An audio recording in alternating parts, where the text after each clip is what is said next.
صلی علی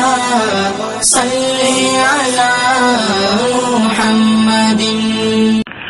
قرض کی بات آ گئی تو بتا رہا ہوں میں آپ کو، اس سے بچو، معمولی چیز نہیں۔ اور ایک بات پیش کر کے آگے بڑھ جاؤ، پیغمبر صلی اللہ علیہ وسلم کے حیات مبارکہ میں میں سمجھتا ہوں جن صحابہ کا انتقال ہوا ان کی قسمت اور سعادت تک کوئی پہنچ نہیں سکتا، کیونکہ ان کے جنازے کی نماز پڑھانے والا کوئی غوث قطب ابدال ولی نہیں، بلکہ ان کے جنازے کی نماز پڑھانے والا امام الانبیاء ہے۔ اور نبی کے حیات مبارکہ میں اگر کسی کا انتقال ہو جاتا مدینے میں، شہر میں، اور جنازہ نبی پڑھاتے، ایسا کوئی موقع ہی نہیں مدینے میں کسی کا انتقال ہوا ہو اور نبی کو خبر پہنچی ہو اور نبی جنازے کی نماز نہ پڑھائے ہو، ایسا ایک واقعہ کوئی مولوی بیان نہیں کر سکتا۔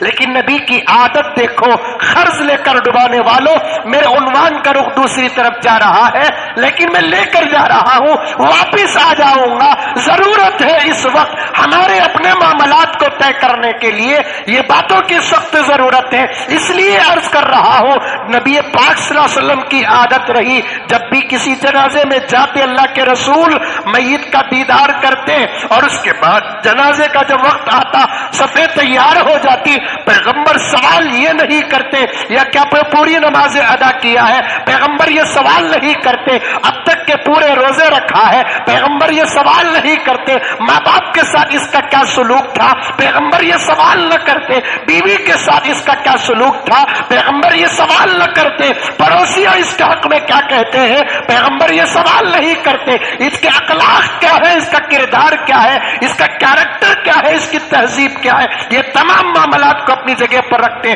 پیغمبر جنازہ پڑھانے سے پہلے یہ پوچھتے یہ کسی کو قرض دینا ہے،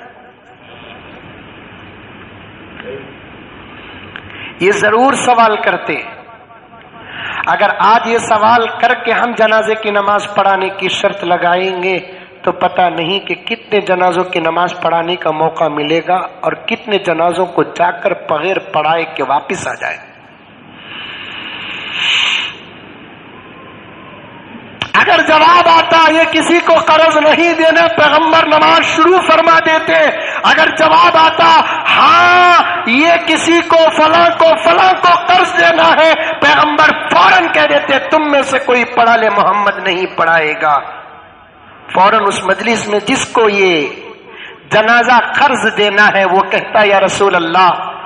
آپ کی دعا سے اس میرے بھائی کو محروم نہ کرو، میں نے اپنا حق معاف کر دیا۔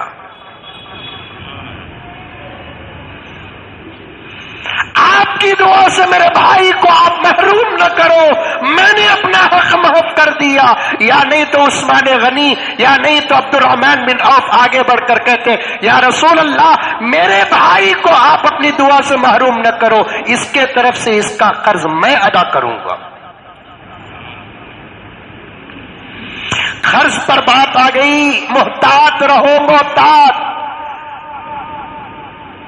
یہاں تک فقہا نے کتابوں میں لکھا ہے کہ اگر کوئی اللہ کا بندہ کسی سے قرض لیا، دینے کا ارادہ نہیں، اس کی نماز قبول نہیں، اس کا روزہ قبول نہیں، اس کے نہ فرائض قبول ہیں نہ واجبات قبول ہیں نہ اس کے نوافل قبول ہیں۔ دینے کی نیت رہی تو قبول، اگر دینے کی نیت نہیں تو قبول نہیں۔